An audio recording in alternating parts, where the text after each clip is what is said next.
Hello friends, welcome back to my channel. This is Lata from Baker's Cave Baking and Cooking Classes. இன்னைக்கு நம்ம பார்க்க போகிறது moist chocolate cake sponge. So இது எப்படி பண்ணுறதுன்னு இப்போ பார்க்கலாம். So moist chocolate cake sponge எப்படி பண்ணுறது அப்படின்றத இப்போ பார்க்க போகிறோம். ஸோ அதுக்கு வந்து மெயினான இன்க்ரீடியன்ட் நான் கர்டு எடுத்திருக்கேன். நார்மலாக மாய்ஸ்ட்டாக நமக்கு ஒரு சாக்லேட் கேக் ஸ்பாஞ்ச் வேணும்னா அதில் ஆயிலோ இல்லை வந்து கர்டோ யூஸ் பண்ணும்போது அந்த சாக்லேட் கேக் ஸ்பாஞ்ச் வந்து ரொம்ப மாய்ஸ்ட்டாக நமக்கு இருக்கும். அதே மாதிரி இந்த மாய்ஸ்ட் சாக்லேட் கேக் ஸ்பாஞ்ச் எதுக்கெல்லாம் யூஸ் ஆகும்னு பார்த்தீங்கன்னா மெயினாக சாக்லேட் ட்ரஃபிள் கேக்குக்கு, ஓகேங்களா. Chocolate truffle cake, chocolate dessert, அதுக்கப்புறம் சாக்லேட் மவுசி கேக், இந்த மாதிரி எல்லாத்துக்குமே வந்து இந்த மாய்ஸ்ட் கேக் ஸ்பாஞ்ச் ரொம்ப யூஸ் ஆகும். இது வந்து நார்மலாக நம்ம பிளாக் ஃபாரஸ்ட்டுக்கெல்லாம் யூஸ் ஆகுமானா, ஸோ பிளாக் ஃபாரஸ்ட்டுக்கு நமக்கு soft and fluffy sponge cake வேணும், நமக்கு மாய்ஸ்ட் தேவைப்படாது. பட் சாக்லேட் டஃபிலுக்கு மாய்ஸ்ட் சாக்லேட் கேக் ஸ்பாஞ்சு தான் வந்து பர்ஃபெக்டாக இருக்கும். ஸோ அதனால் நான் வந்து இன்றைக்கி கர்டு யூஸ் பண்ணி அதை பண்ணியிருக்கேன். ரெண்டாவது வந்து மாய்ஸ்ட்டாக இருந்தாலும் எப்படின்னா பிசு நம்ம கையில் ஒட்டிட்டு வரக்கூடாது. அது பார்க்க மாய்ஸ்ட்டாக இருக்கும், ப்ரெஸ் பண்ணால் நல்லா கொஞ்சம் ஃப்ளஃபினஸ் இருக்கணும். அதே சமயம் வந்து அந்த ஈரப்பதன்றது அதில் நல்லா மெயின்டைன் ஆகணும். ஸோ அதுதான் வந்து மாய்ஸ்ட்டு சாக்லேட் கேக் ஸ்பாஞ்சு.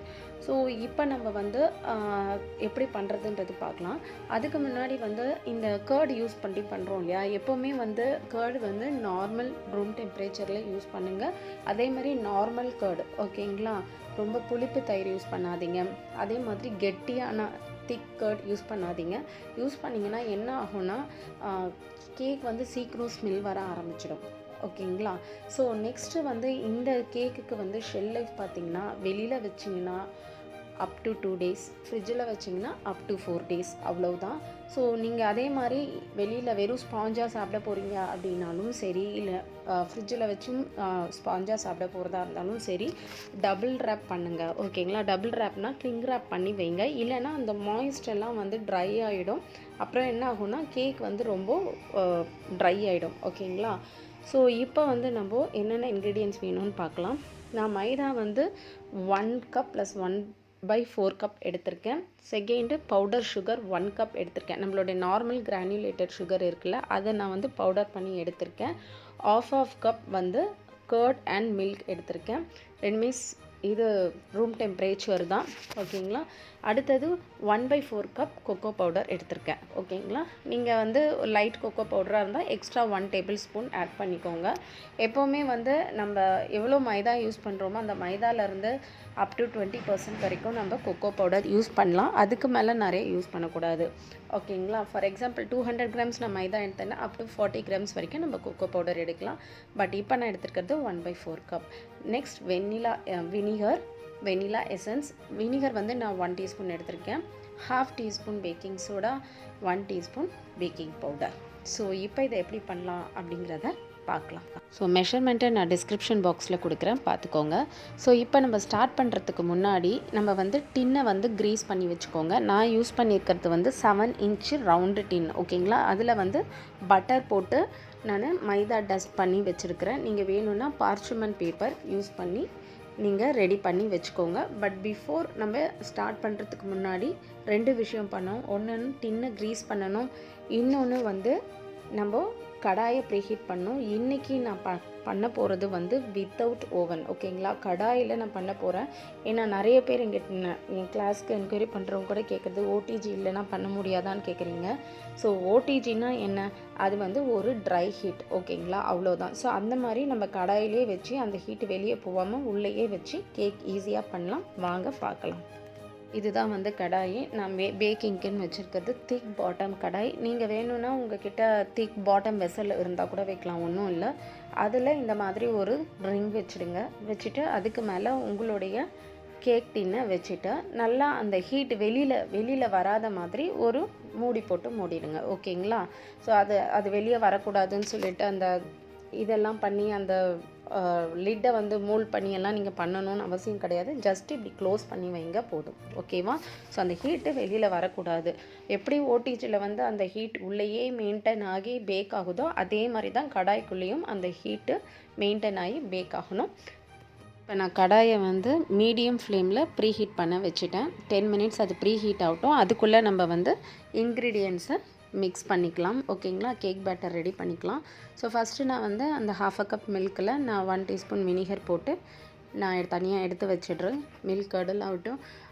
இப்போ வந்து இன்றைக்கி நான் எலக்ட்ரிக் பீட்டர்லாம் யூஸ் பண்ண போகிறதில்ல, ஹேண்ட் விஸ்கில் தான் பண்ண போகிறேன். நான் கேர்டு எடுத்திருக்கேன். கேர்டு வந்து normal curd, room temperature curd தான். ஓகேங்களா, எதுவும் புளிப்பு தயிரோ இல்லை கெட்டி தயிர் எதுவுமே கிடையாது.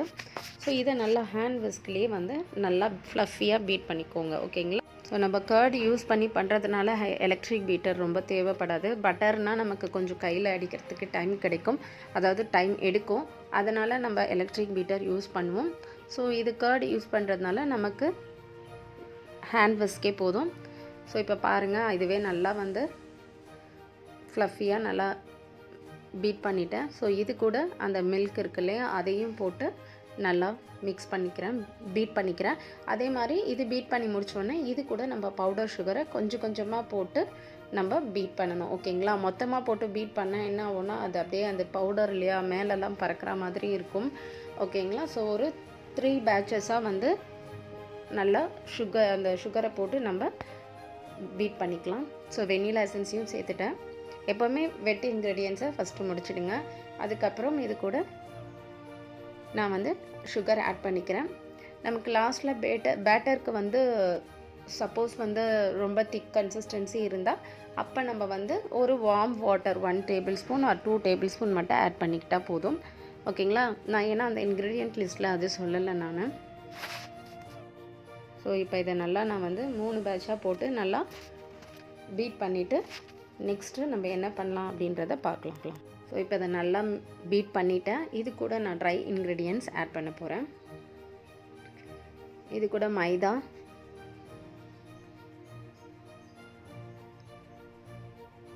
இதெல்லாம் முன்னாடியே கூட சீவ் பண்ணி வச்சுக்கலாம், ஒன்றும் ப்ராப்ளம் இல்லை. எதுக்கு சீவ் பண்ணுறோன்னா நல்லா ஏரினஸ் இருக்கணும் அப்படிங்கிறதுக்காக. பேக்கிங் சோடா, பேக்கிங் பவுடர், அதுக்கப்புறம் கொக்கோ பவுடர். ஓகேங்களா, ஸோ இதை நல்லா வந்து சீவ் பண்ணி எடுத்துக்கோங்க.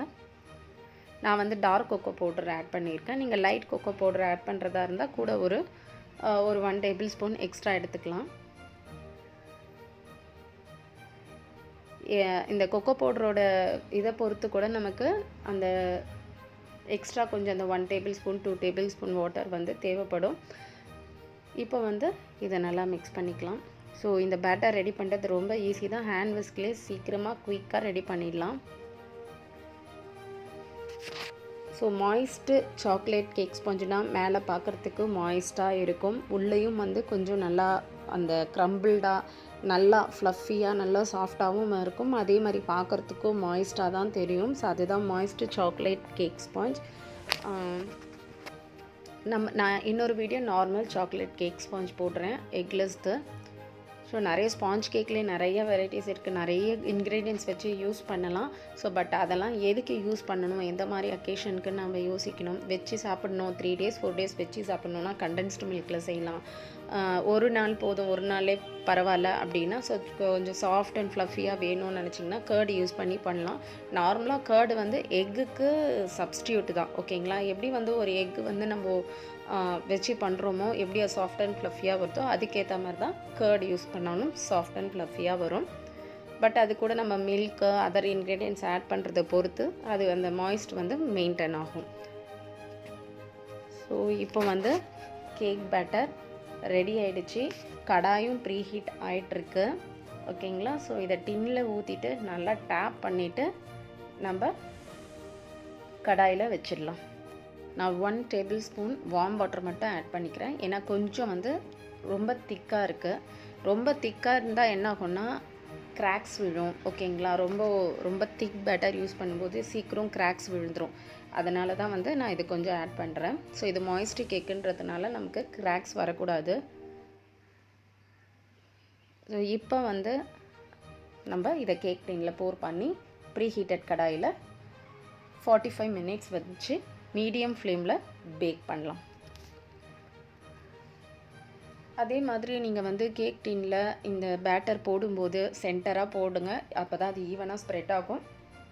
அதே மாதிரி வழிக்கிறது, அந்த ஸ்பேச்சுலா இருக்கிறதுல வழிக்கிறது எல்லாமே வந்து உங்கள் மிக்சிங் பவுல்லே வழிச்சிட்டு அதில் போடுங்க. கேக் டின் சைடில் வழித்து போடாதீங்க, ஓகேங்களா? ஸ்க்ராப் பண்ணி போடாதீங்க. அது என்ன ஆகும்னா அது தின்னாக இருக்கும். நீங்கள் வலிச்சிட்டு அந்த போடும்போது என்ன ஆகும்னா அந்த பேட்டர் சைடில் தின்னாக ஒட்டிகிட்டு இருக்கும்போது சீக்கிரம் அந்த தீஞ்ச ஸ்மெல் வர ஆரம்பிக்கும் உங்களுக்கு. ஸோ உங்களுக்கு கேக் தீஞ்ச மாதிரி உங்களுக்கு ஸ்மெல் வரும். அதனால் எப்போவுமே அந்த மாதிரி பண்ணாதீங்க. ஜஸ்ட்டு சென்டரில் விடுங்க, நல்லா ஸ்ப்ரெட் ஆகும். நல்லா டேப் பண்ணுங்கள், ஈவன் ஆகிடும். ப்ளஸ் அந்த பபிள்ஸ்லாம் எதனா இருந்தாலும் ஃப்ரீ ஆகிடும். இன்னும் வேணும்னா நம்ம அந்த டூத் பிக் வச்சு உள்ளே இப்படி லைட்டாக இது பண்ணி விட்டிங்கன்னா கூட ஜஸ்ட் ஒரு இது மாதிரி கோடு மாதிரி பண்ணி விட்டிங்க, உள்ளே குச்சி விட்டிங்கன்னா கூட அந்த பபிள்ஸ் எல்லாம் ரிலீஸ் ஆகிடும். ஸோ இப்போ இதை வந்து நான் ப்ரீ ஹீட்டட் ஓவனில் 45 மினிட்ஸ் பேக் பண்ணி எடுக்கிறேன். வாங்க எப்படி பேக் பண்ணுறதுன்னு காட்டுறேன். ஸோ இப்போ வந்து கடாய் ப்ரீ ஹீட் ஆகிடுச்சு, நான் எடுத்துக்கிறேன். இப்போ இந்த கேக் டின்னை இதில் வச்சு க்ளோஸ் பண்ணிடுறேன். எப்படியும் நம்ம ஓடிஜியில் சென்டர் ரேக்கில் சென்டரில் வச்சு க்ளோஸ் பண்ணுவோமோ அதே மாதிரி கடாயில் சென்டரில் வச்சு க்ளோஸ் பண்ணிவிடுங்க. அவ்வளோதான். அந்த ஹீட் வந்து உள்ளேயே சர்க்குலேட் ஆகி இந்த ட்ரை ஹீட்லேயே வந்து அது நல்லா ஓடிஜியில் எப்படி பேக் ஆகுதோ அதே மாதிரி பேக் ஆகும், ஓகேங்களா? ஸோ ஓவன்னா என்ன, ட்ரை ஹீட்டாக இல்லையா? ஸோ வந்து ஒரு ட்ரையான ஹீட்டு ஓவனுக்குள்ளே வருது. அதே மாதிரி தான் கடாயிலையும் நம்ம வச்சு பேக் பண்ணுறது. ஸோ இப்போ வந்து 45 மினிட்ஸ் ஆகிடுச்சு. நான் ஓப்பன் பண்ணிக்கிறேன். பாருங்கள் கேக் எவ்வளோ நல்லா பேக் ஆகிருக்குன்னு சொல்லிட்டு பார்க்கும்போதே தெரியுது. அதே மாதிரி வந்து நீங்கள் இந்த ஸ்குயர் விட்டு செக் பண்ணுறது சென்டரில் வச்சு செக் பண்ணுங்கள். அதாவது நம்ம டூத் பீக்கோ இந்த மாதிரி ஸ்குயர் வச்சு செக் பண்ணலாம், இல்லை நைஃப்பில் கூட வச்சு செக் பண்ணலாம். ஸோ பட் சென்டரில் வச்சு செக் பண்ணுங்கள் குக் ஆகிருக்கா இல்லையான்னு. இப்போ நான் இதை க்ளீன் பண்ணி காட்டுறேன். ஸோ இங்கே பாருங்கள் க்ளீனாக வருது. ஸோ அப்போ நல்லா குக் ஆகிடுச்சு. இப்போ நம்ம இதை எடுத்து ஒயர் ரேக்கில் நல்லா கூல் பண்ணலாம். இப்போ இது அப்படியே ஒரு 10 மினிட்ஸ் வச்சிடலாம். கொஞ்சம் சூடு கம்மியானோடனே டீமோல் பண்ணலாம்.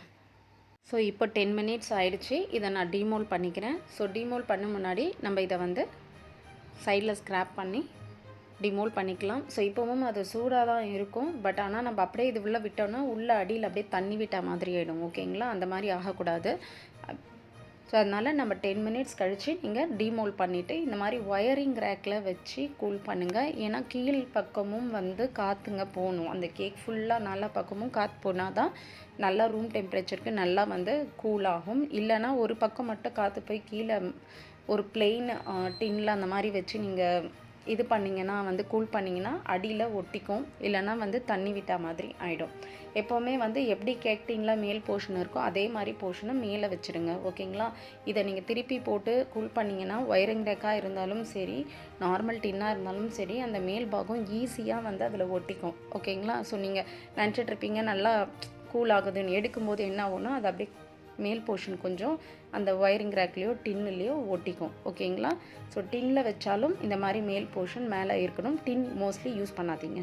ஸோ இப்போ வந்து கேக் நல்லா கூல் ஆகிருக்கு. பட் லைட்டாக வார்ம் இருக்குது. பட் நான் இதில் ஐசிங் பண்ண போகிறதில்ல, வீடியோக்காக எடுத்தது தான். ஸோ அதனால் நான் ஸ்பாஞ்ச் கேக்காக தான் சாப்பிட போகிறேன்.